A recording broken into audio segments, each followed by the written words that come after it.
was the boogeyman.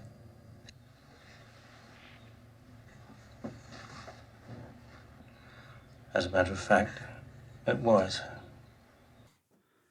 Okay, well, here we are, our first episode of Gore Goblins, which is a podcast where me and Justin, I'm John, I guess, me and Justin talk about horror movies and stuff. Ones that we like specifically, or I mean, we're gonna watch some random shit here and there, but mostly we're gonna focus on ones we like because it's what we know. Yeah, exactly. So we're starting with the Halloween franchise, but we're gonna do like a movie an episode because it would take forever to watch all of them and then compile all of our thoughts about every single one of them. So we're starting with the first Halloween today, which is one of my favorite horror movies of all time. And what do you got to say about it, Justin? I mean, Halloween's great. I didn't technically start with the first movie. When I started watching Halloween, it was 4 and 5, the greatest ones. No. We'll get to them soon. But yeah, I mean, Halloween's a pretty not scary by today's standards, really, but back then it had its take because it was really like kind of grounded in reality. Mm-hmm. It didn't rely on over the top shit to get its point across.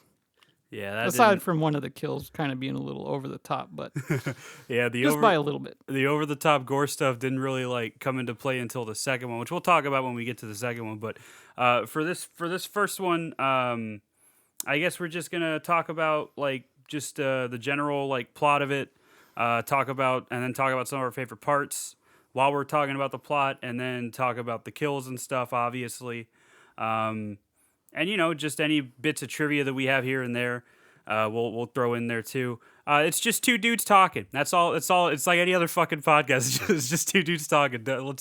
I'm trying not to overthink it. But it's just something to keep us sane while we fucking slave away at a normal job. Yeah, Yeah, that's the dream. is to just partially living it. Yeah. Anyway, so getting it started, I guess just a little bit of backstory on the movie itself. It's directed by John Carpenter, one of my favorite horror movie directors. He's directed, like, my two favorite horror movies are directed by him, Halloween being one of them, the other one being The Thing, which we'll talk about eventually. I don't know. Don't start with me. Maybe on a I don't know, a fucking Christmas episode or some shit, because that's a Christmas movie for me. Yeah, great Christmas movie. As odd as that sounds, fun for the whole family, that one. But Halloween was really, I think, what kind of put him on the map. It's the one that a lot of people think of when they hear his name, and it introduced the world to Michael Myers, and it came out in 1978. So, yeah, Gave Jamie Lee Curtis her start as the original Scream Queen. Yep. That's iconic now. Her performance as Laurie Strode. But it's kind of, I don't want to say it's the first slasher, because I think Black Christmas came out before it, and that's technically the first slasher movie, and then Texas Chainsaw Massacre came out before it, and a lot of people consider Psycho to be the first slasher movie, but I don't really. It doesn't. I mean, it's more of a psychological thriller to me. Yeah, that's what I would call Psycho, really. Because I don't really see it as a slasher with the you have the guy going around goosing people. That's my word for killing, I guess. But yeah, this was kind of the first, like, it's what everything kind of based. What am I trying to say? Based its structure on. Like Friday the 13th, has a lot to owe to Halloween, for instance. I think one of my friends was even telling me one of the producers just said, "Yeah, it's just fucking copy Halloween," which I guess that works. It worked out. Halloween succeeded. Why not? Yeah.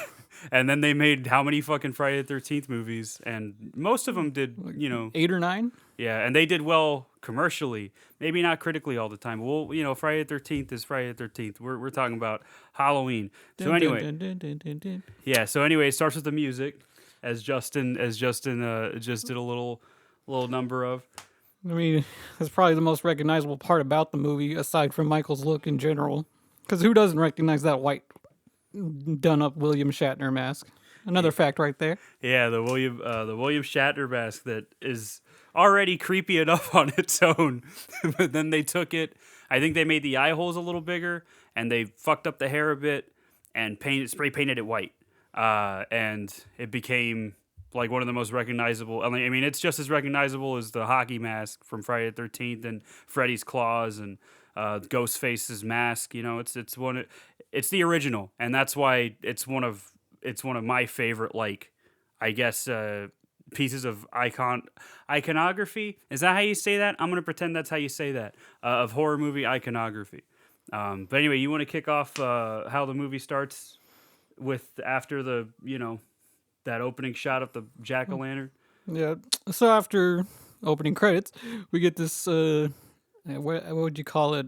A POV shot. A POV. Yeah. Of our young little psychopath in training, Michael Myers, just peeking through his windows, watching his sister and boyfriend make out. It's kind of weird he chose to do that, but, as it's said later in the movie, there's no pure rhyme or reason to what he does. It's just evil. Yeah. But, plays out like that. The boyfriend and girlfriend have the shortest sex scene I've ever fucking seen in a movie. Like, there's no way that girl was satisfied, so maybe Michael did her a favor by killing her. So yeah, he takes a little time going upstairs and then just knifes her. Simple kill, not too graphic, but I mean, again, for the time the movie came out, it could have been seen as a little extreme, especially when the reveal was made that it was a child that did this. Mm-hmm. Yeah, and that's the thing about that too, is you don't know it's a little kid until his mom just kind of is like, Michael, and then like takes his mask off and shakes her head, despite the fact that her daughter's, just lying in a pool of her own blood. And her mom's just like, man, this isn't good.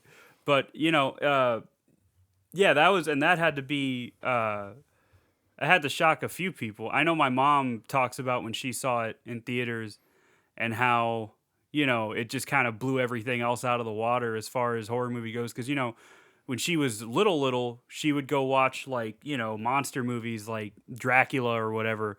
But this was like something else entirely. And we get those little like hints from John Carpenter's score that are fantastic. John Carpenter wrote all the music for this movie too, including what's probably the most iconic piece of horror music ever, the Halloween theme. Excuse me, but yeah. So Michael kills her, and I was talking to Justin when we were watching it.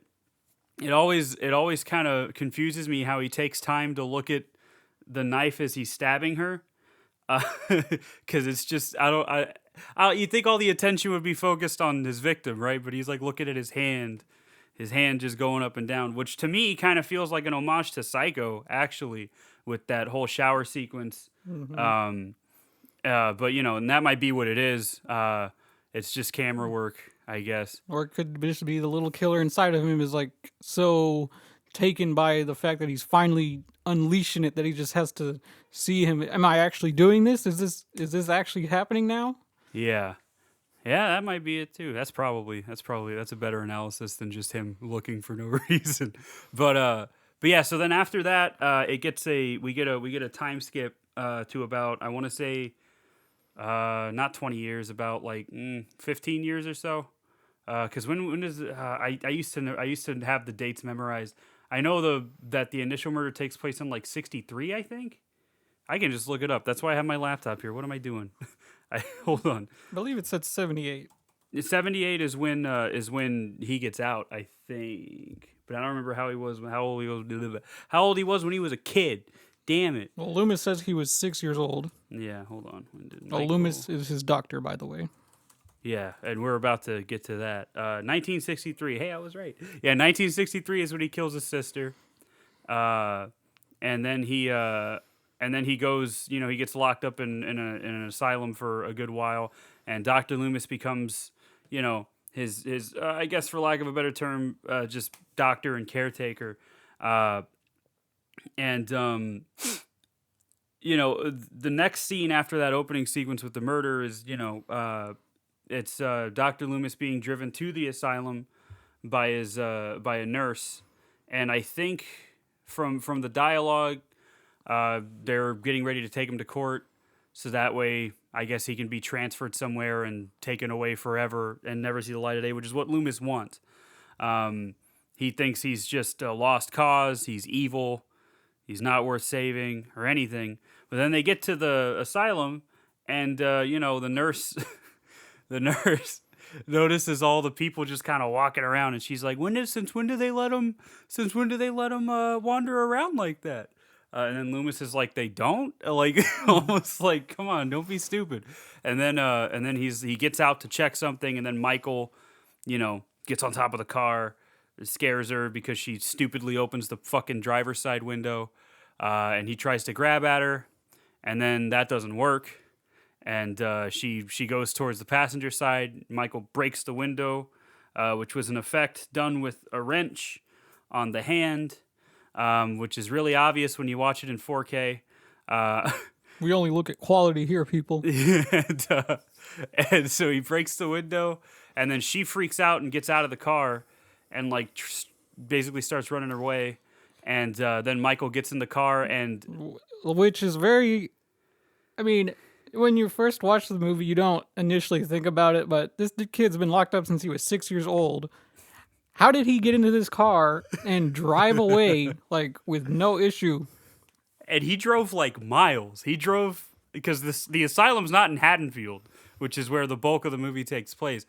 It's just an asylum, and he drives miles, following all the proper rules and regulations to not get pulled over by police, and he makes it to Haddonfield. Unless he had access to a TV, but even so, that still wouldn't have taught him how to drive. Yeah, but I mean, it's a horror movie. We're going to, as I'm sure we'll find out as this podcast goes on, we're going to overlook a lot of stupid shit in horror movies. But we will analyze the shit out of it. Absolutely. As to not ruin our favorite horror movies, though, because the stupid parts are what make them good, too. Absolutely. But Michael gets away, and Dr. Loomis is like, he's gone. He's gone. And he's like, Donald Pleasance I love him as Dr. Loomis. He's one of my favorite parts of the franchise. Yeah. Especially in those first 6 movies, as you get towards the second trilogy, the Thorn trilogy or whatever the fuck, he's the best part about him. Because Donald Pleasance just gives it his all. Yeah. God bless him. And then Rob Zombie decided to just butcher the character when he remade the movies. Which we'll get to that. We'll get to that. Oh, that's gonna be. I got strong feelings about those. I can't wait. But so yeah, Michael gets away, and after that, we're introduced to Laurie Strode. Just your average high school teenager. Just living it up in Haddonfield. Totally. Well, yeah, that's one of her friends, but I can't remember because I know it cuts to her and his dad's like, hey, don't forget to drop these keys off at this house, and then she's like, yeah, sure, Dad, whatever, haha, because that's what she sounds like, obviously, and then she runs into this little kid named Tommy Doyle. Who she babysits, yes, and he's another reminder in media as to why I don't ever want kids, because he's annoying, like most kids. And then they walk by. I think she's walking him to school, right? Or they're walking with each other to school, or something like that. End up walking with each other. And they pass by the house, and she drops the keys off. And you recognize the house as the Myers house, and it's it looks like shit. It looks like shit. No one's lived there since the murder.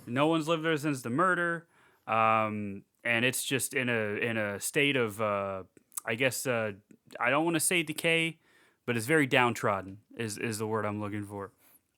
And I just like to imagine Laurie's dad just trying to sell it and just being like, yeah, real fixer-upper, this one. Yeah, it's there. Yeah, exactly.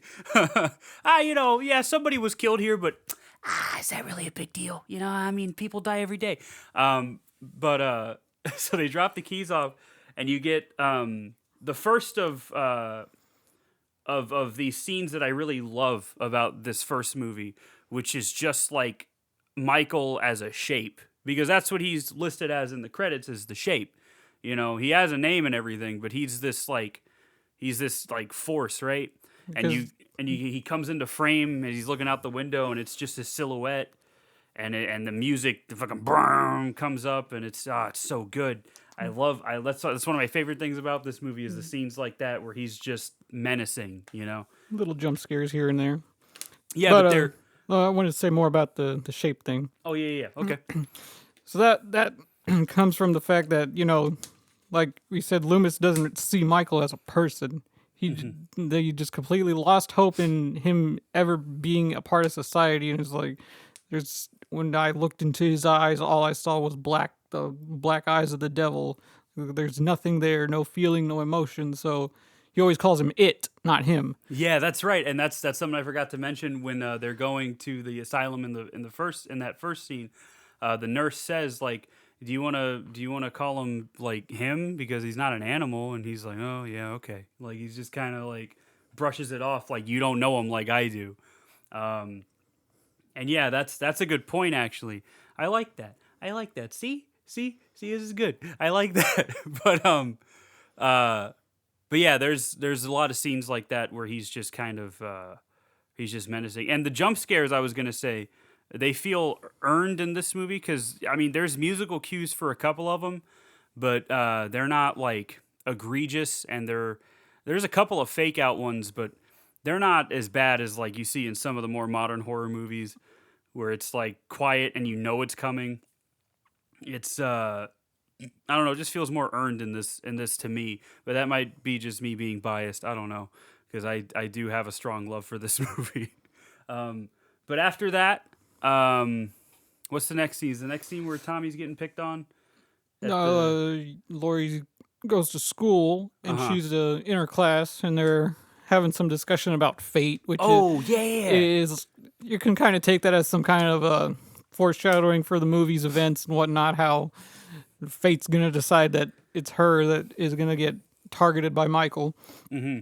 Yeah, because when he sees her and Tommy at the house, I feel like that's when he decides, like, all right, well, I'm killing you too because you came to my home. And yeah, you have that scene where she's in the classroom and she looks out the window and she sees Michael standing behind the car that he jacked. And she's, you know, kind of like taken aback by it before the teacher calls her to attention to answer a question or something. And then when she looks back, he's gone, which Michael's very good at just disappearing. It's like his favorite thing to do in these fucking movies. But I must stress, he has no supernatural powers until, in my point of view, Halloween 3 ruins that. Well, he's not in Halloween 3. He's not in it, but they introduced supernatural weird shit, and then they're like, hey, we're just going to take on this route. Yeah, that was a still not changing the fact that 4 and 5 are my favorites. Well, that's yeah. Oh, we'll get to that. He's gonna gush about him. I can already feel it. But yeah, in this first movie, he doesn't really. I mean, he doesn't really. From what I remember, he doesn't really feel like. He still feels human in this first one. Definitely more human than in the later ones.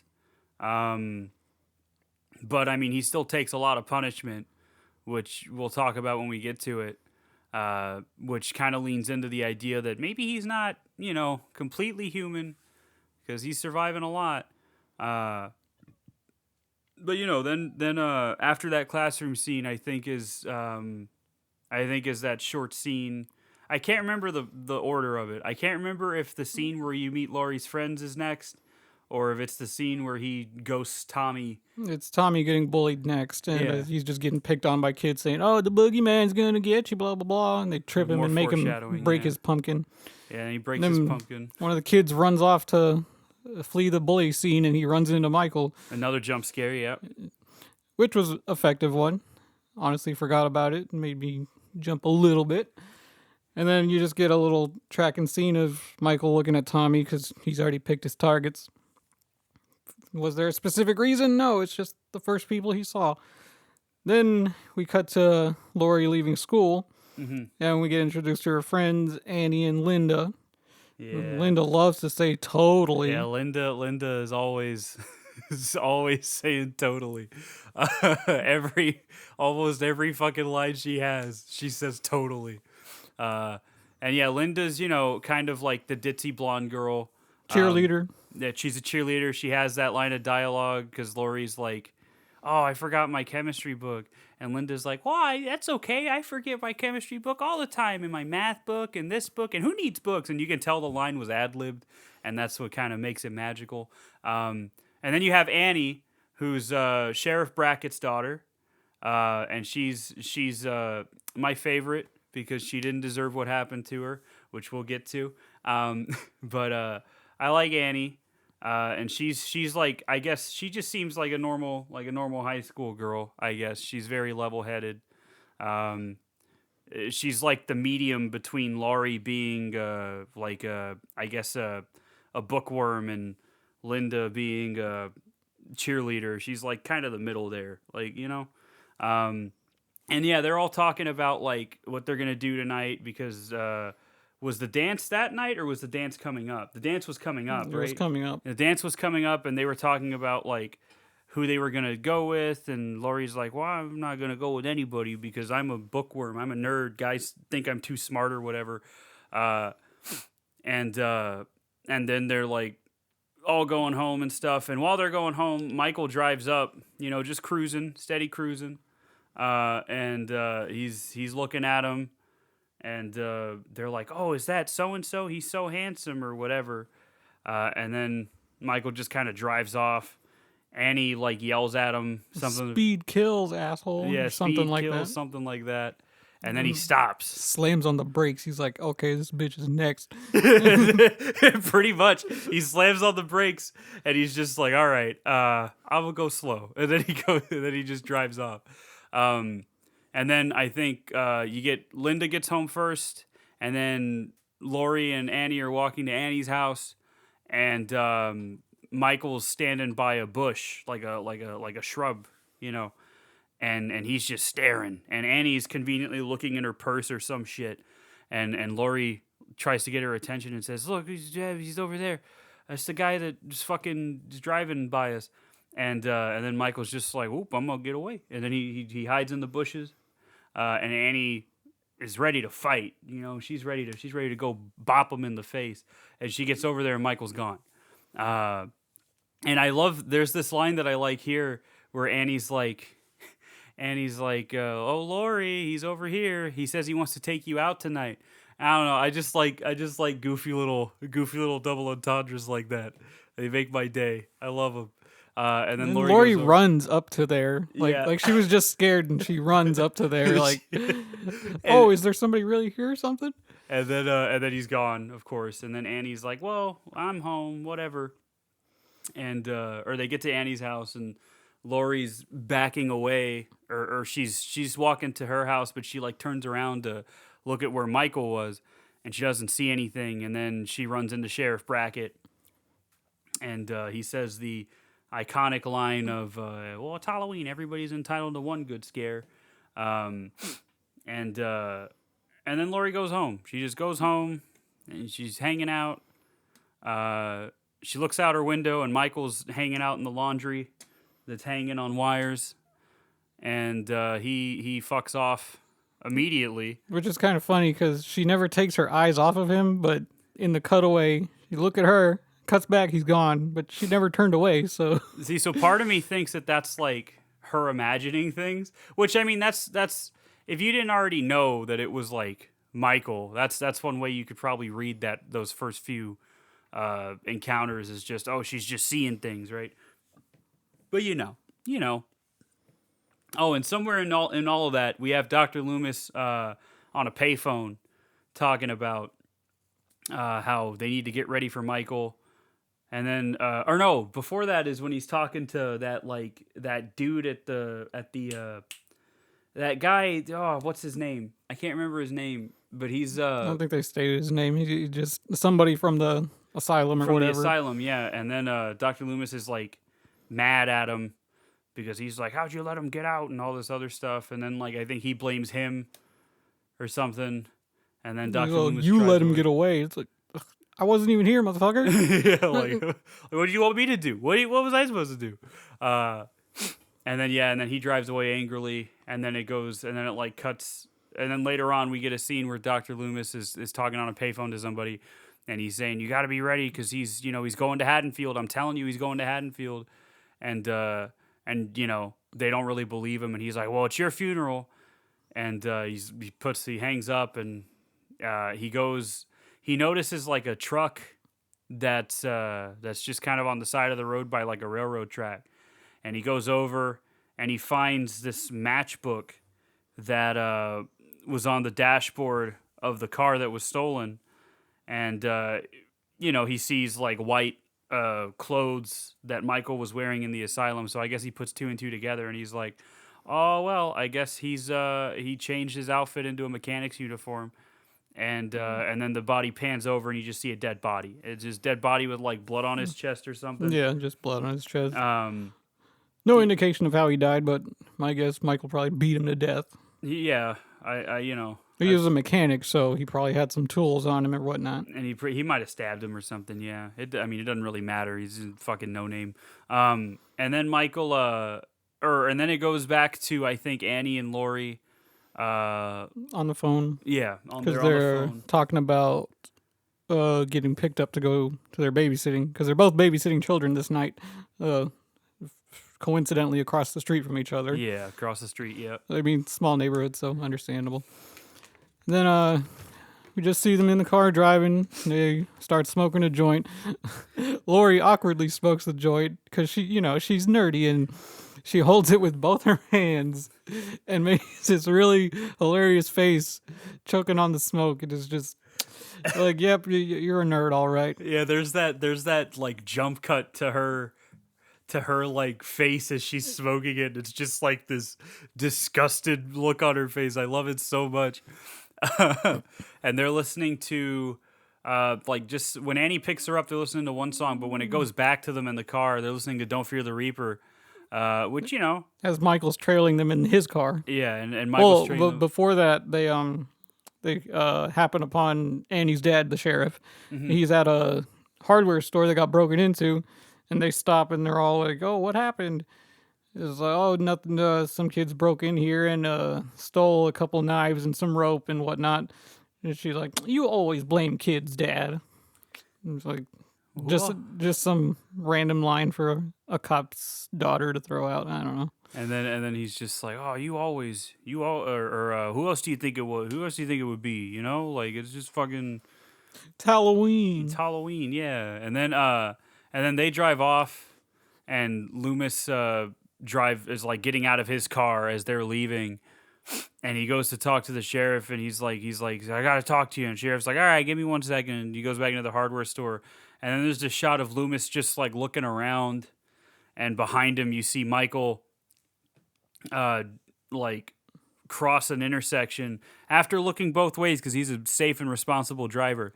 He looks both ways and then he crosses the intersection and continues to follow Annie and Lori.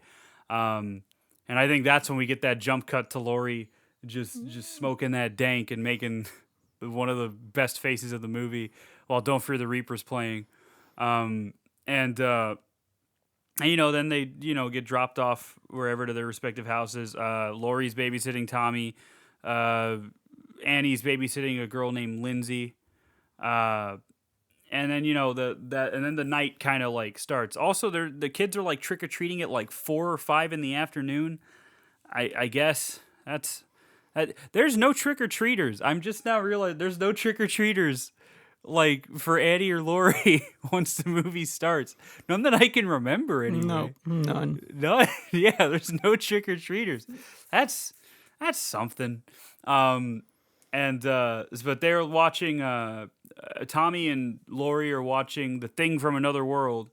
They're just hanging out. And then Annie's like complaining about how earlier in the movie she was complaining about how like, her boyfriend wouldn't be able to come over to see her while she's babysitting because he got grounded or whatever. Because he's a bitch. Yeah, exactly. He got grounded for being a bitch. That's stated in the movie explicitly. It's not. so she's just making popcorn or whatever. But she calls Lori, and I think Lindsay's watching The Thing from Another World too. I think, but she calls Lori, and she's like, "Oh, I talked to Ben Tramer." Because Lori wants to take Ben Tramer to the dance because she likes Ben Tramer, right? Because who wouldn't like Ben Tramer? It's Ben fucking Tramer. Exactly. So and Lori's like, "Oh, tell me you didn't, Annie, please." And then while that's going on, Tommy looks out the window and sees Michael just standing by the house that Annie's babysitting at, and he's like, "It's the boogeyman! It's the boogeyman!" And Lori's like, whatever. And then she goes and looks, and there's nothing there. But she goes back to talk to Annie, and Annie's like spills some shit on herself. She was making popcorn for Lindsay to watch the movie, and she spills the butter on herself. And for some reason, this one little drop of butter causes her to strip all her clothes off except for her underwear. It proceeds to put on some random shirt she found in the house, whatever. And then my favorite thing about this is she tells Lindsay, "Hey, Lindsay, I need a robe." And Lindsay's just fucking brain dead, staring at the TV, watching The Thing from Another World. Director gave this girl one note: stare at the TV. She did it. And it makes me laugh every time it cuts to her because she just looks bored out of her fucking mind. Her mouth's hanging open. She's the perfect example of a child watching TV. Absolutely. Or better yet, totally. Yeah, so then she puts on this white just button up, and Michael's been creeping this whole time. He's just going just been creeping, breathing and shit. And then he unhooks a plant that's hanging on a thing, and it breaks, and Annie just kind of looks, and with the confidence of a guard from Metal Gear Solid says, oh, nothing, and then just goes back to making popcorn or whatever. Oh, and then there's the dog. The dog knows Michael's there the whole time, but Annie, being her bitchy self, is like, "Oh, this dog is so annoying. He hates me. Lindsay, make it shut up. Why does he hate me so much?" But then the dog gets out the house somehow, sees Michael, starts barking, and then Annie's just like, "Oh, Lindsay, make it be quiet. He's barking again." Michael just chokes the dog out. Fucking murders him right there. And he whimpers, and Annie's like, "Oh, I guess he's done barking." He found a hot date. Which makes me think, do dogs whimper when they're mating? That's weird. That's a weird thing to know, first of all. Second of all, I don't know. Annie's, She's just being snarky. I love Annie. I love a snarky person like that. But yeah, so then she's after she makes the popcorn or whatever, she goes to take her clothes to the outside, this little shack that houses the washer and dryer, and she locks herself in. But I think this happens multiple times in the movies. They're locked inside of the house. How do you get locked inside of the house? Again, you don't really pay attention to it while all the tension is happening. But when you sit there and analyze it like the anal people we are, you see these things. And it's again, it doesn't ruin the movie for us. We just like to point these things out because they're funny. Yeah, it's funny to it's fun to overanalyze stuff sometimes. But yeah, I don't know. It's just for us, we've seen the movie so many times that we're gonna notice the screw ups like that. But yeah, she locks herself in, and I think I feel like Michael's creeping around. He is, yeah. I can't remember exactly if you see a silhouette or whatever, but he's creeping around, and she locks herself in. She's yelling for Lindsay, and we get another cut of her just brain dead, and then eventually Paul starts calling. Annie's boyfriend. And that's Annie's boyfriend, yeah. And she starts screaming "That's Paul! Pick up the phone!" And Lindsay doesn't at first, and then he calls again, and she picks it up, and she's like, "Hello," and then he's like, "Hey, Lindsay, is Annie there?" And then she's like, "Yeah, she's doing her laundry," which I don't know how Annie would know this, because Lindsay didn't fuck, or I don't know how Lindsay would know this. Yeah, it's fine. I'm fucking up. I don't know how Lindsay would know that Annie's doing her clothes, because she never said anything to her, and Lindsay didn't give a fuck about anything she said anyway. So I guess Lindsay just has psychic powers. And anyway, so she says that, and then like she goes outside and she yells at Lindsay or at Annie, "Hey, Paul called," and Annie just says "ow" because she gets stuck because she's trying to go out like the back window or something, and Annie helps her out. You know, she like unhooks her foot from something, and then and then Annie or Lindsay says what we're all thinking, and she's like, "You locked yourself in," and she's like, "I know." Don't tell anyone Yeah, because it's don't tell anyone. embarrassing. Don't tell anyone. And then Paul calls again as they're coming back into the house, I think. And Yeah, then Lindsay, runs to answer it so she can tell Paul that Annie locked herself in a laundry room. yeah, and then we have some talk of just teenagers being horny, where Paul's like, "Oh, my parents aren't home," and Annie's like, "Oh, cool, I'll be over there later, I guess." And then like she offloads Lindsay onto Lori, and Lori's like, "Okay, whatever, cool, I'll watch her." So now Tommy and Lindsay are there, just hanging out, watching the thing from another world or whatever the fuck they're watching, and Laurie's just being, a good little girl, a good Christian girl. God bless her, right? And then we cut back to Annie going back to the house Lindsay was at so she can get her car and go pick up her boyfriend. Mm-hmm. And she's singing to herself, having a good time. She's about to get laid.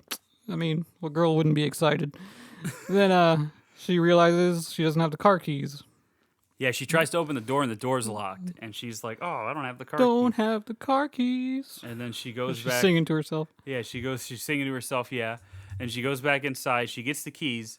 And Doesn't use the keys on the door, mind you. and she doesn't even fucking like try the door. She just like opens it and she's grabs like, the keys and opens the door. Never once put them in the lock. because she's just, the young lust just fucking like blinds her to everything, I guess. And then like she notices that it's real foggy in there, which begs the question,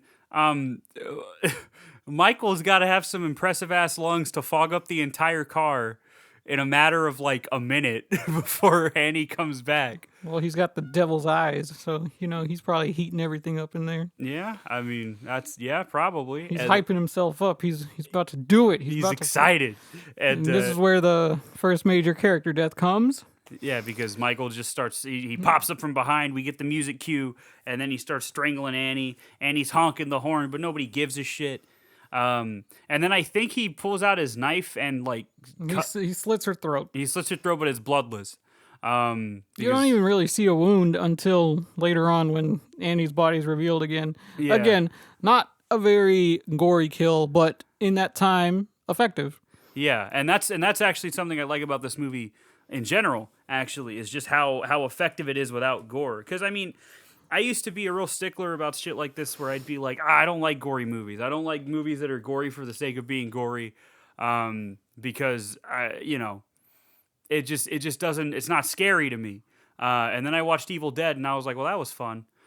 And then I realized that it doesn't have to be scary. It could just be fun. But Evil Dead, which whenever we talk about that, is scary in its own right, even with all the gore. And the gore serves the plot in the sense that, they got to chop up the Deadites or whatever. But that was one of my biggest problems with Rob Zombie's remake, was that it was like a fucking Rob Zombie movie. So it was very, very gory for no fucking reason, I felt. And then, as I got older, I just kind of stopped really giving a shit about gore in horror movies, because they can still be effective and gory. The Thing being a really good example of that. Same thing with nudity. Yeah. I mean, you get little glimpses of topless women in this one, but it's not overly done, and it's not made a main focus. It's definitely not as trashy as other slashers. It's for that scene in particular, and that's it. Yeah. And doesn't overstay its welcome, doesn't make you feel like, oh my God, can this be over? It's fine. Yeah, it doesn't like affect the enjoyment of it, I would say. But yeah, that's one thing I love about this, is that a lot of the horror comes from just Michael just being menacing and horrifying to like, because you don't know where he is. And every time I watch this movie, I find myself like looking in the background, even in scenes where I know he's not there. I find myself looking in the background like, oh, where is he? Where is he? I know he's somewhere, right? And that's one thing I really like about rewatching this movie. But yeah, most of the kills, actually, I think all the kills are bloodless in this one. But yeah, the first death is Annie. That's the major one. That's the first major one. And he, and then you get a shot of him carrying her body, because Tommy is like watching whatever with Lindsay, and then he's like goes to hide behind a curtain to scare her, because he's a kid. I hate kids. And then he looks out the window, and he sees Michael, just carrying her body, like Batman carrying Joker in Arkham City, and Tommy doesn't say anything until Michael is out of view, and then he's freaking out, and then Laurie looks out the window and sees nothing again, and she's like, oh, whatever. She's like, I'm gonna call Annie, and Annie doesn't pick up, obviously. But then Linda and her boyfriend with Bob, that's his name. I can never fucking remember his name. Bob, with his fucking Jeffrey Dahmer ass glasses. They're hanging out. They're hanging out in the van or whatever, because of course he drives a van, right? And he's like, and they're like drinking beer, and she's like, oh, well, we're gonna go see where Annie is, and because they don't know she's dead, obviously. And we're gonna go see what Annie's up to, and then I'm gonna have Annie distract Lindsay, and then we're gonna go upstairs and and Bob fuck. jokingly is like, oh, then I'll rip your clothes off. And he's just like, no, don't rip my blouse. It's expensive. It's expensive. And then I don't know if this was a mix-up in the names or the lines, or if I just misheard it. Oh no! But as Bob's talking about this, jokingly ripping off clothes, he says, "Okay, I'll rip your clothes off, and then I'll rip Lindsay's clothes off." Now remember, Lindsay is the little girl that Annie was babysitting. So I don't know if the actor just messed up the line and they left it in there, but it kind of gives some weird implications, especially with this dude looking like Jeffrey fucking Dahmer. Of course, he drives a van too. Yeah, he drives a van. Yeah, so that's a very, very odd line to come out of him. But they go inside, and they immediately start making out, and they're like on a couch or some shit, and Michael's just creeping, just watching them.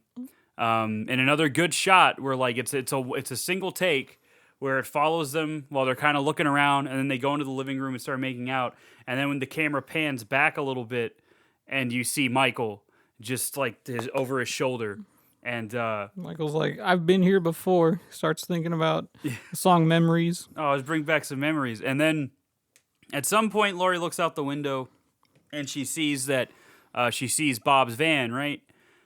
And so she calls, and Linda picks up, and she's like, "Hey, have y'all seen Annie or whatever?"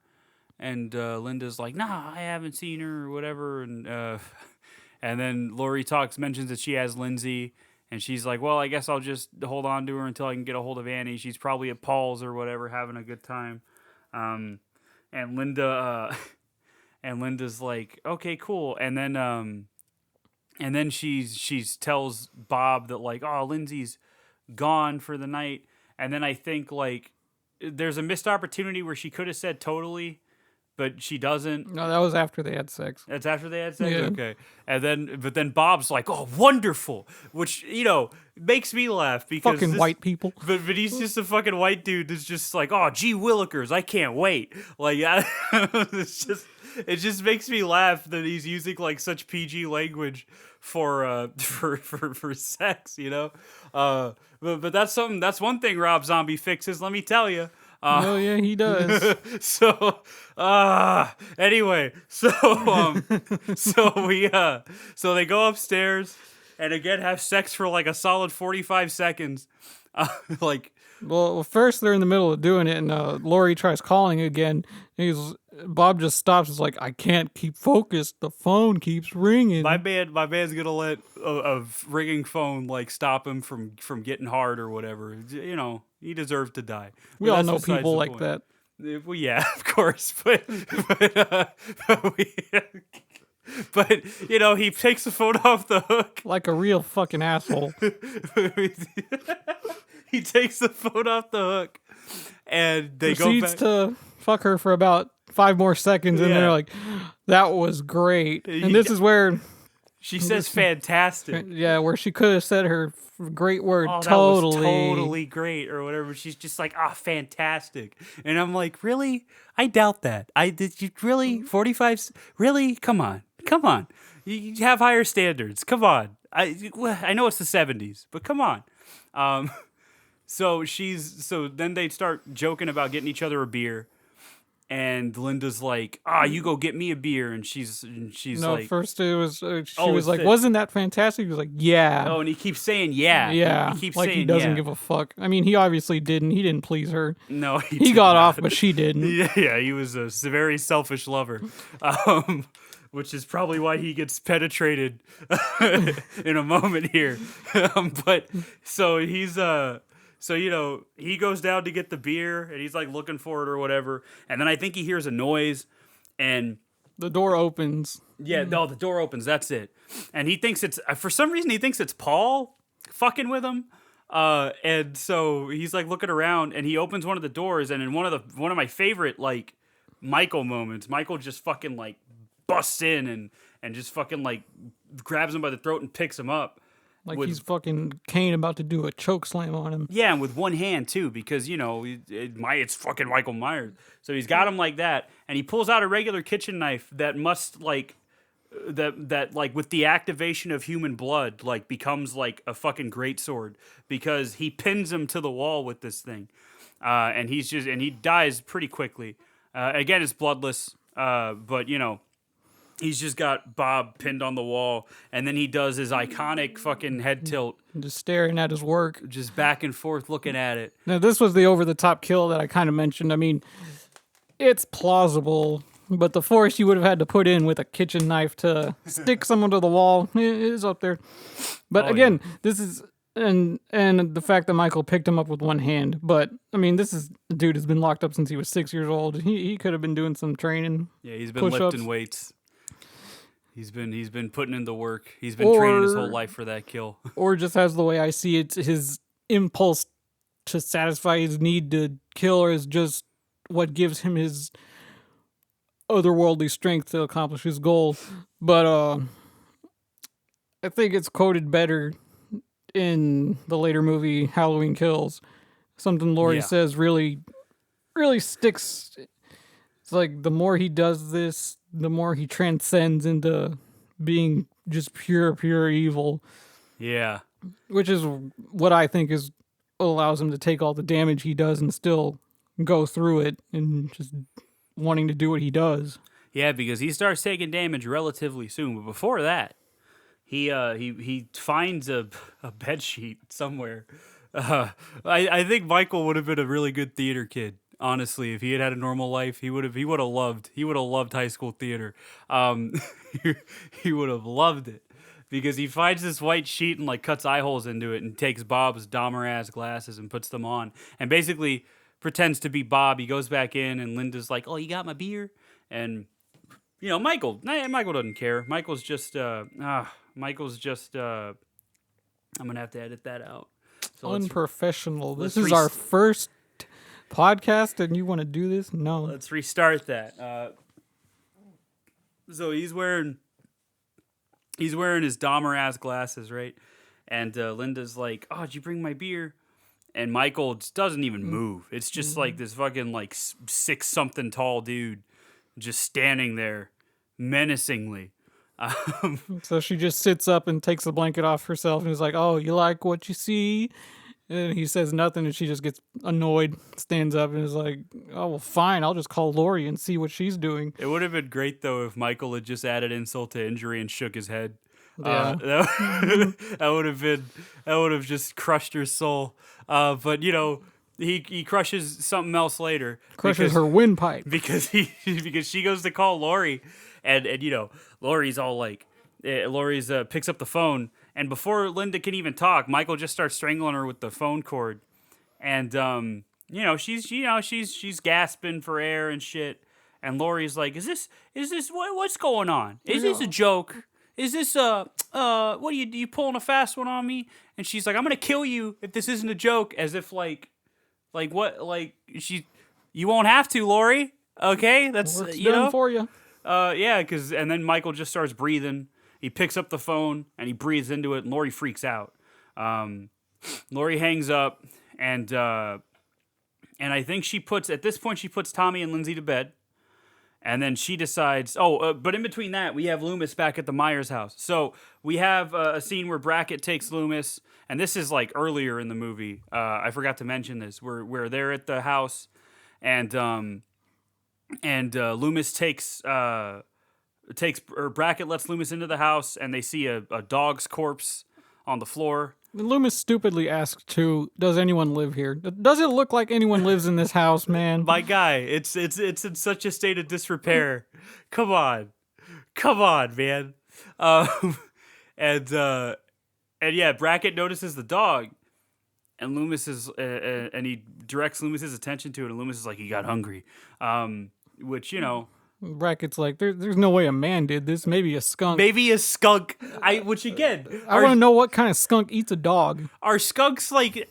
Do skunks even eat meat? I don't listen. I'm not a skunkologist or whatever, but I don't know, man. I thought skunks just like farted real hard or something. I don't know. I can't see a skunk eating a fucking dog. Also, why would a skunk be in the house? You know what? It's fine. It's whatever. Because he sees a dog, and then, he gets, he's like, whatever. And they go upstairs, and they go to the room that Judith Myers was killed in, which her tombstone was also stolen. I forgot to mention that. And there's a great moment where, like, I guess the gravedigger, I guess he would be. He just knows where all the tombstones are. Groundskeeper. That's a good word. Groundskeeper. I like that one. I'm going to keep that. And he's like telling Loomis this story about like somebody that got murdered or something by their husband or whatever. And Loomis could give less of a shit. And he cuts him off. And he's like, where's the tombstone? And this guy's like, oh, it should be right here, but fucking kids took it or whatever. And then he realizes that it's Judith Myers' tombstone. And then Loomis is just like, oh, God, here we go again. Everything is kids' fault in this movie. Everything. Damn kids. I hate them. So, I mean, I've honestly, if I didn't know, I'd assume. While Loomis is talking to Brackett later on about Judith, that's when we get that scene where, like, we get a scene where he gets spooked by, like, fuck, what do you call those things that are on the side of the roof of the house? A gutter? A gutter, yeah. A gutter, like, falls and hits the window and scares Loomis, and he pulls his gun out, and Brackett's like, you just look like you're scared. And Loomis is like, listen, dude, I know this kid. And that's where we get the line where he talks about, I met him when he was 6 years old. He didn't say anything to me. I spent 7 years trying to get through to him, and another 8 trying to make sure that he would never get locked up or something like that. No, making sure he would stay locked up, something like that. And he's like, I saw the eyes, the devil's eyes, and all this other stuff. And he basically talks about how he realized that there was no hope for him, that he was just a killer, and that he was never gonna rehabilitate or get better. And then Loomis is like, I'm gonna stay at the house and wait for him to come back. And he doesn't go back to the house because he's too busy, hunting. But he sees Lonnie, this little kid Lonnie, who was the bully that picked on Tommy earlier in the movie, and I guess some of his friends like try to dare each other to go into the house, and then Loomis is like, Lonnie, get your ass out of here, and then Lonnie runs off or whatever, and then Loomis gets scared by Brackett because Brackett's just a scary man. I mean, if you see his face, it'd scare me if I saw it in real life. He's a cop. He's automatically scary. Of course, yeah. And he's just got like that fucking. He's got that face. I don't know how to describe it. It's not a nice face. And then he's got the face of a dad that goes home, sits on his couch in a recliner, beer in one hand, maybe a cigar in the other, just being like, "Bitch, where's my dinner?" And he laughs and smiles too much. That's the other problem with him. So they have a discussion about well, I don't remember actually.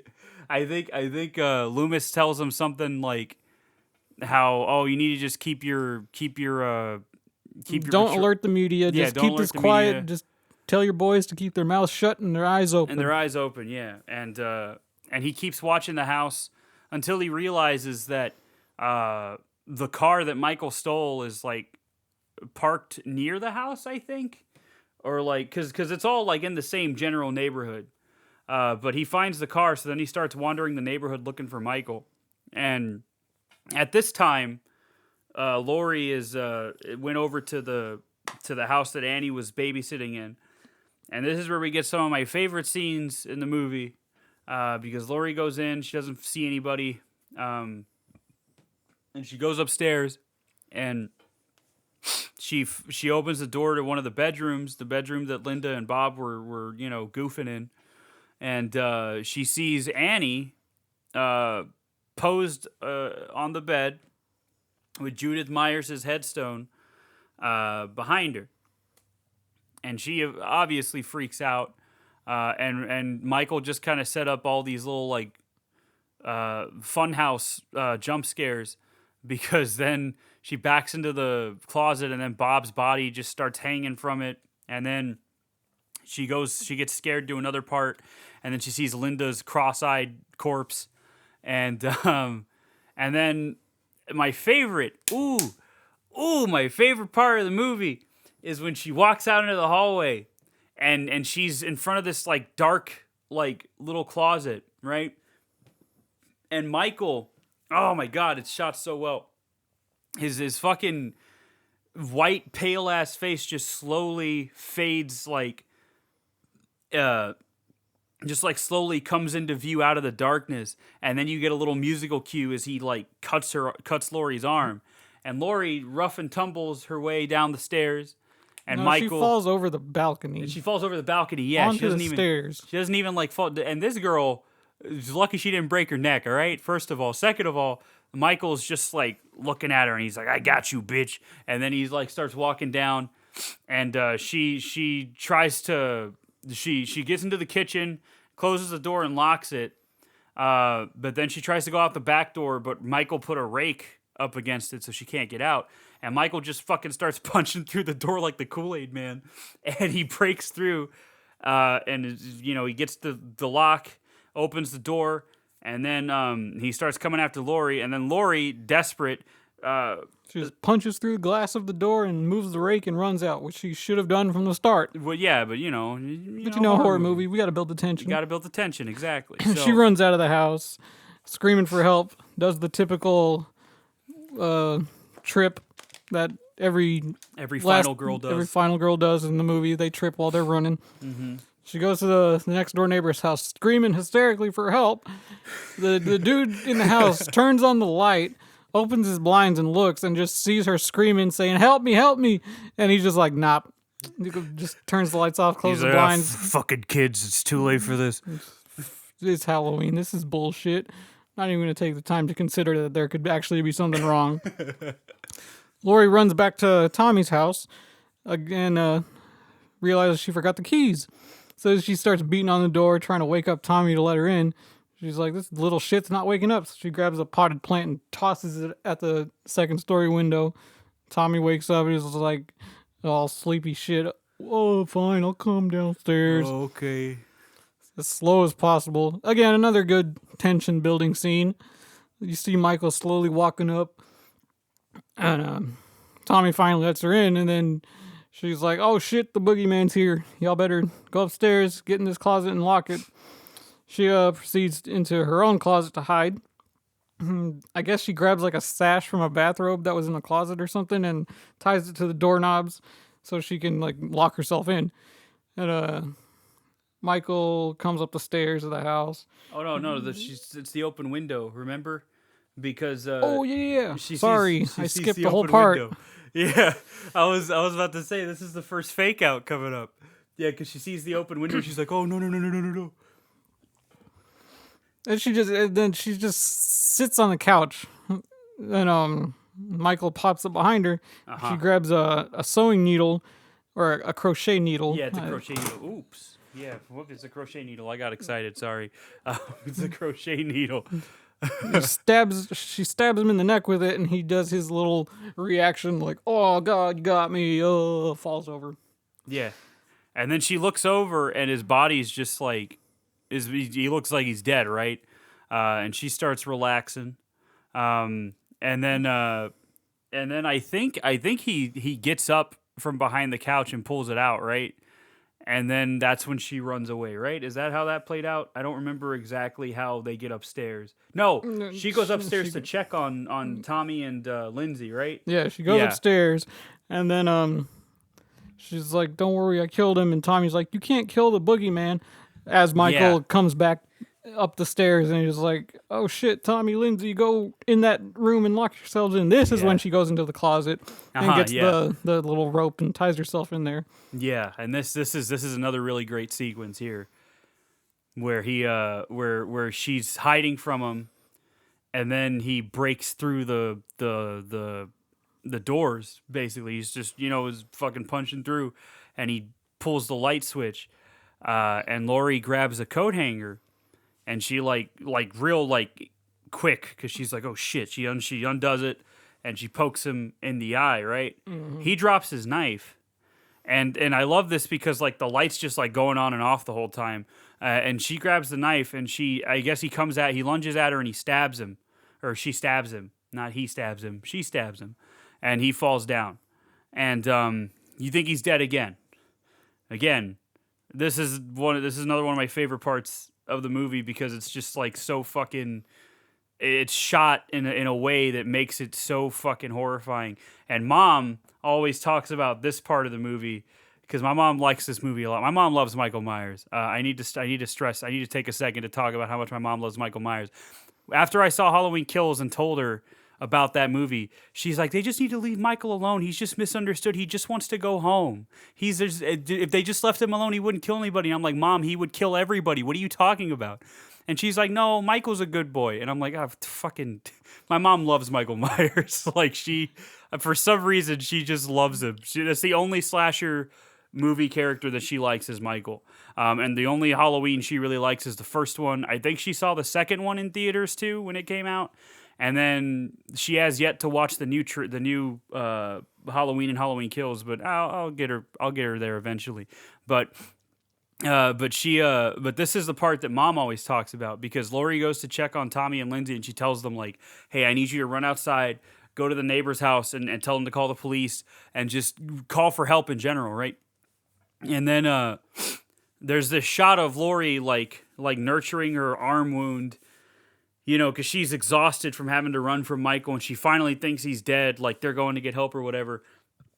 And then this motherfucker, in one of my favorite shots, just in the background, you just see him sit up and look at her. And it's not the sitting up that gets me, it's the turning his head to fucking look at her that gets me. And Bob said when she saw it in theaters and that happened, everybody lost their fucking minds.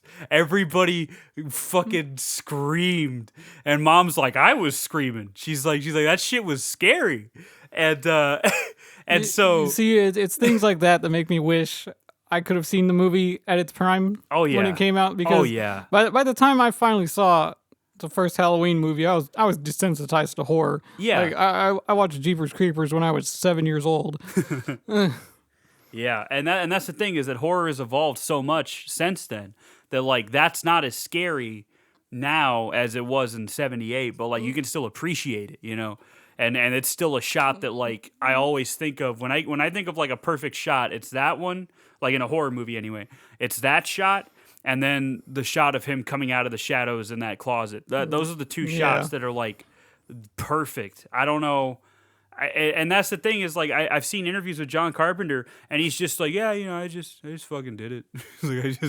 I just did it. I saw The Undertaker on TV one time and thought that'd be cool. yeah, right. And he's just just real nonchalant about it.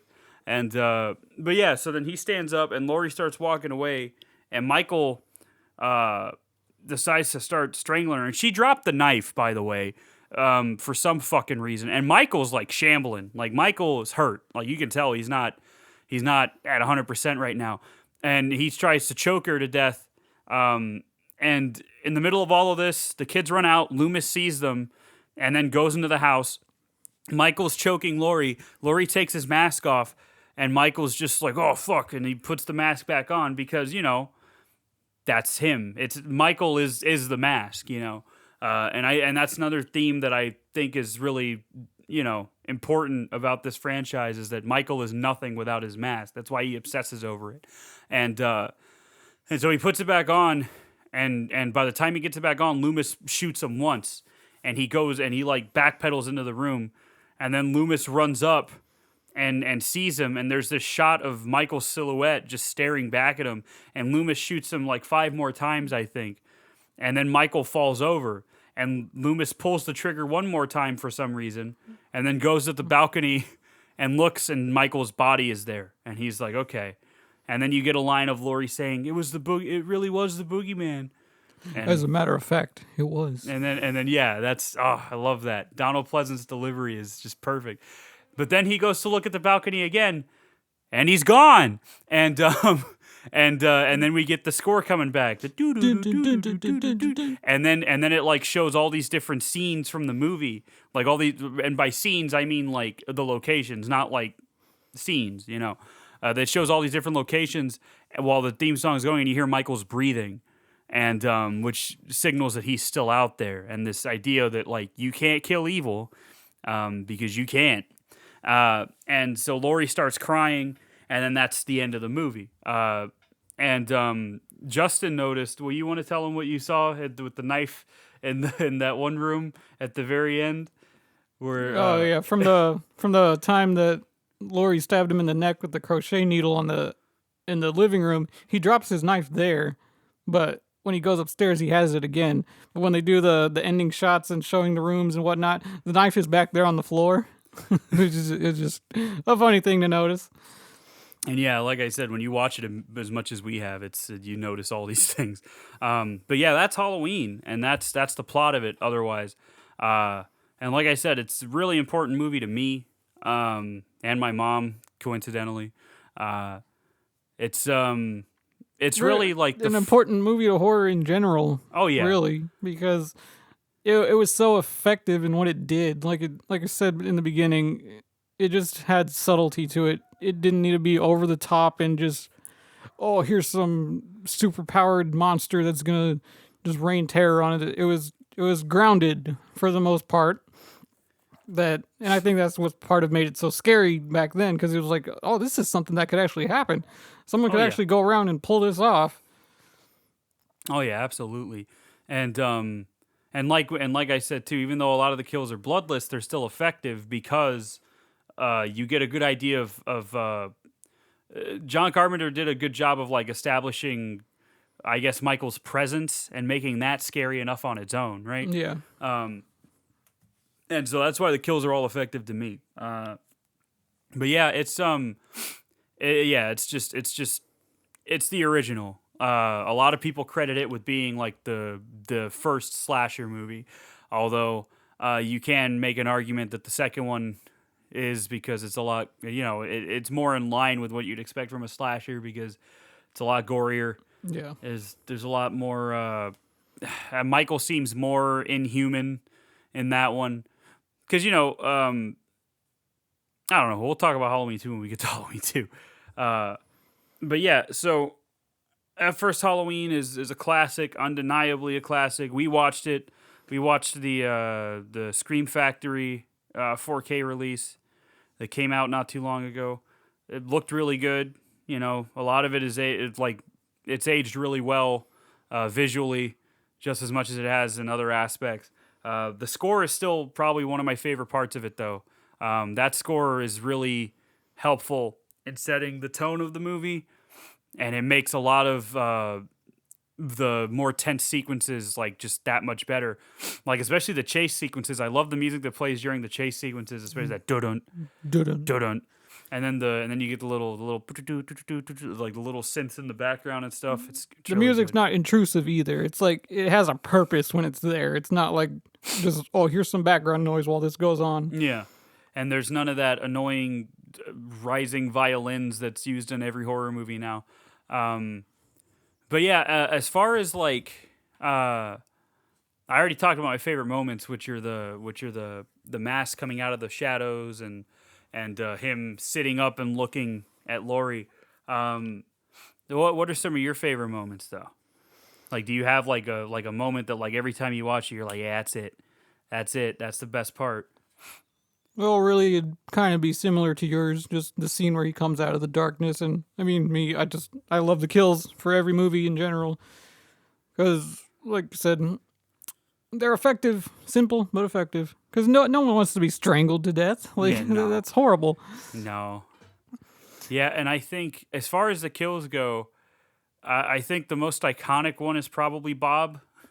Like, yeah, that's just the- because of the head tilt he does while admiring Yeah. his work. That's another thing, too. Michael really admires what he does. He takes the time to pose the bodies, like we talked about how Laurie found all the bodies in specific ways. Uh-huh. And this is something he does throughout the entirety of the franchise. He would have loved high school theater. I'm just saying, he would have thrived as like a fucking in high school theater. It would have been great.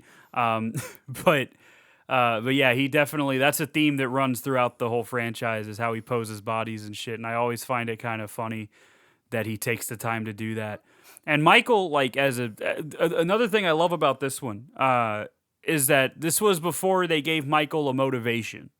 Because to me, what makes him scary is that he's just doing it. There's no rhyme or reason to it. Yeah. It's just a primal desire to end life. And that's what makes it so fucking scary and effective for me, because he's just doing it because he wants to.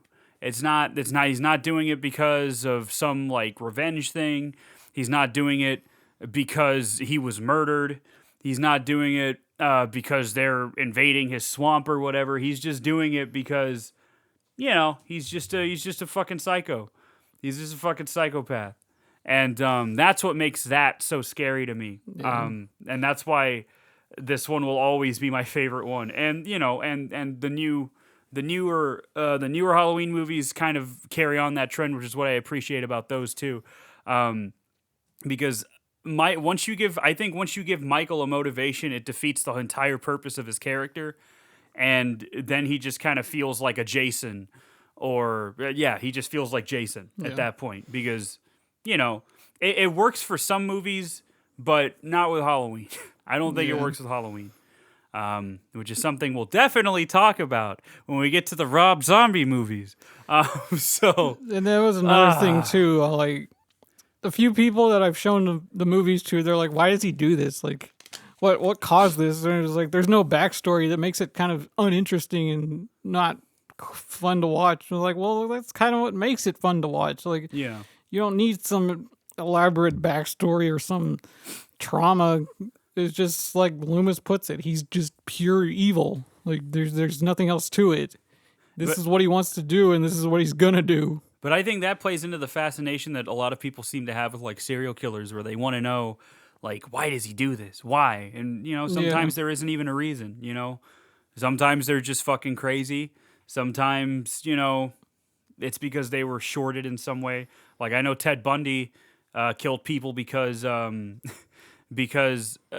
heard a bunch of different ideas, but one of the main ideas was that he had a type of girl that he would kill because he was basing them after a girl that like rejected him. And it wasn't like he was heartbroken. It was more like his ego was bruised and he was upset about that. And then he killed people that reminded him of her or something like that. And Jeffrey Dahmer was just fucking crazy.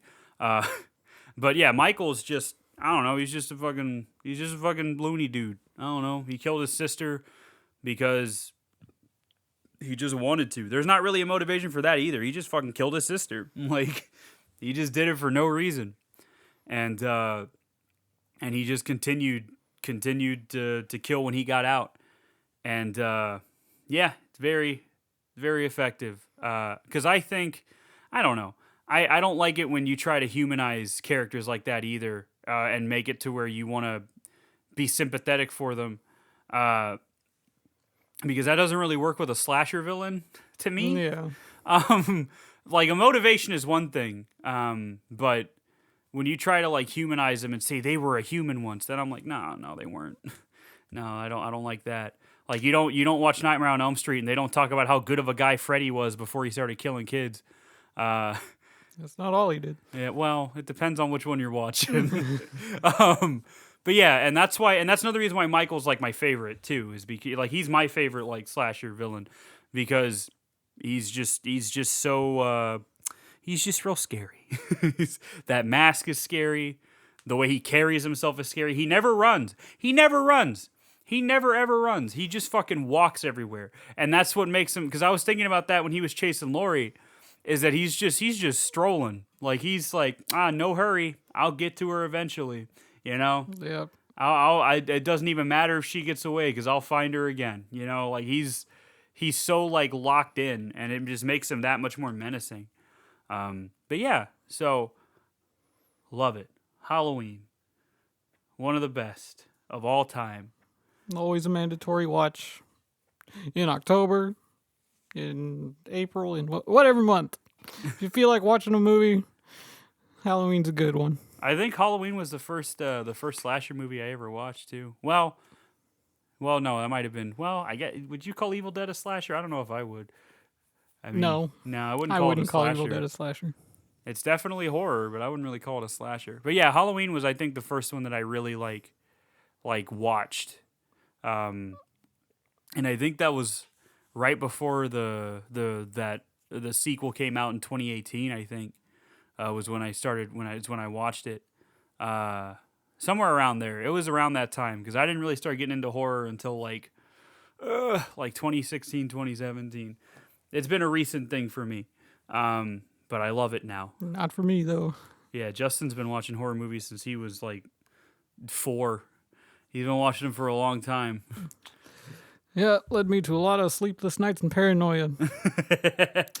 No, but I was always around it. Like my cousins always really liked it, but my mom was like, "No, you can't watch it." But then I got old enough, and I was like, "Okay, I'm gonna watch it now." Lucky you. Why? Oh, because yeah. My mom came home and was like, "Oh, here's a movie we bought for you, Jeepers Creepers." Oh yeah, you want to watch people get slaughtered? Cool. To this day, the scariest movie to me. Is Jeepers Creepers? That I am still legitimately scared of. Is Jeepers Creepers? Yes. Wow. We'll get to that one. Eventually. But yeah, I don't know if I got a movie that's like that. Like, I mean, I got movies that like kind of creep me out, but a movie that like actually scares me, I don't think I have one of those. I the closest would probably be The Thing, just because of the paranoia in it. But yeah, that's one thing that's another thing too. I think I might have already mentioned how John Carpenter is really good at like building up suspense and terror and stuff. And Halloween's like the perfect example of it. Because even if you watch his other stuff like The Fog is really atmospheric too. But Halloween is like where it all started. But yeah, I think that's about all we have to say for this one. Yep. I mean, we went through the plot. We talked about the kills. We talked about what we liked about it, what we didn't like about it. I don't think there's not really anything I didn't like about it. More or less, just like I guess little like goofs here and there that we noticed for this one anyway. I'm sure when we get to the later ones, we'll either both have something bad to say about it, or one of us will and the other won't. Looking at you, Halloween 3. But that's that's for another time. But yeah, next time we'll do Halloween 2. So there's a lot. Okay, I guess I should get this out of the way. There's a lot of different. The timeline for Halloween's all fucked up. You have Halloween 1 and Halloween 2, and then 4, 5, 6. 3 is like its own little thing because they were trying to do like an anthology type thing. But Halloween 2, 4, 5, and 6 all exist in the same universe. And then H2O came out in 98. Which just means Halloween 20 years later. I don't know why it's called H2O, though. Like, that's how everybody just refers to it, as H2O. And that's 20 years later. And that takes place after Halloween 2. So that's still in that timeline. And then Resurrection comes after H2O. And then that's where the franchise ended. And then whoever the rights holder was for Halloween, I don't remember who it was off the top of my head. They were like, "Hey, Rob Zombie, you want to make a Halloween movie?" And he was like, I guess. And then he made Halloween and Halloween 2, which is their own thing. They're their own things. And they have nothing to do with the originals. And then after Halloween 2 did not do well at the box office or critically, then Miramax, I think, had the rights at that point. I don't remember. Either way, Blumhouse produced fucking Halloween 2018, which ignores everything after the first movie. So now the first movie, Halloween, Halloween Kills, and Halloween Ends are all in their own timeline. Out of all the timelines, I think that's probably the strongest one. But we'll talk about that when we get to it. Anyway, we have 12 fucking Halloween movies to get through, and this is the first one. Yeah. But yeah, that's pretty much all we have to say for that. So Halloween 2 will be next. I don't know. We're just kind of freeballing this. Will we always talk about the plot? I don't know. Will we always structure it this way? I don't know. Podcasts are just two dudes rambling anyway. It's not like we're making fucking video essays, you know? Like it's just us talking about a movie. So Will we succeed? Will we get views or listens? Who knows? But we know people are interested in this, and it has its own little niche community, so yeah. I'm just happy that we have a name. Like that's really it. Because I'm just happy that we settled on Gore Goblins as a name. Did we even say that at the beginning? I think so. Well, if we did, that's Gore Goblins, baby. That's who we are. Justin and John, the Gore Goblins. Yeah, because you made that joke about how, like, are they always gory? Maybe not, maybe so, or something like that. Or was that before we started recording? It doesn't matter. Anyway, that's the first episode. So yeah, we'll cover Halloween 2 eventually. I gotta edit this and figure out how to even upload a fucking podcast. But, this is fun. This is good. I'm happy. And we'll cover Halloween 2. And then after we're done with Halloween, we'll figure something else out to do. And we'll go like that. I think the idea that I had was to do franchises, but in between franchises, like kind of do like one-offs here and there. And they can be good movies. They can be shitty movies. Maybe if we get an audience, we'll take like viewer requests for movies that one of us or neither of us have seen. But I mean, that'll be, I don't want to get ahead of myself there. Yeah. But we got Mr. Stickler over here who doesn't want to watch all the bad horror movies, but I love bad horror movies. Listen, I'll watch a bad horror movie. B movies are my thing. I'm just going to talk shit about it the entire time. Which is, I will too, but I'll still enjoy it. I mean, I know the ideas for what we're going to do after this. I know Hatchet's one, the Hatchet franchise, Nightmare on Elm Street and Friday the 13th, obviously. I think Wrong Turn is one that Justin wants to do, which is going to be an absolute nightmare for me. Excluding the new one, because I fucking hate that one. No, we're going to talk about the new one, too. I fucking hate that We're going to talk about the new one and how it's bad, okay? We're going to talk about how all of them and how they're all bad, Justin, because they were never good. They were never good. And then Texas Chainsaw Massacre. Texas Chainsaw, oh my God, there's so many bad ones of those. We're going to talk about Texas Chainsaw. I think Terrifier is one that we were thinking of doing eventually. Leprechaun. Oh, God. Child's Play. Oh, Child's Play will be fun, dude. I can't wait to do Child's Play. Of course, Jeepers Creepers. And then Jeepers Creepers, yeah, because that's one of Justin's favorites. We're going to do... The one-offs we're going to do are like American Werewolf in London and I guess American Werewolf in Paris. I don't know. Dog Soldiers probably at some point. Oh, yeah. Dog Soldiers. Just Evil Dead obviously is one that we're going to cover. What was the other one in my head? Fuck. Phantasm. Phantasm is another one.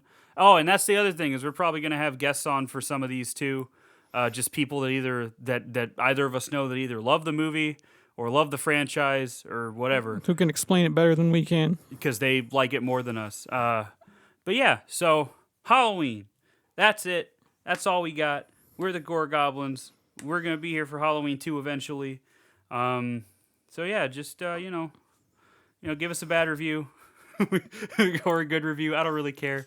We're just doing this for fun. So yeah, that's it. Anything you have to say, Justin, before we finish this? No. Stay humble. Don't hate us too much. I mean, we're just two dudes, please. Stay gory, I guess. I don't have a catchphrase yet, but stay gory.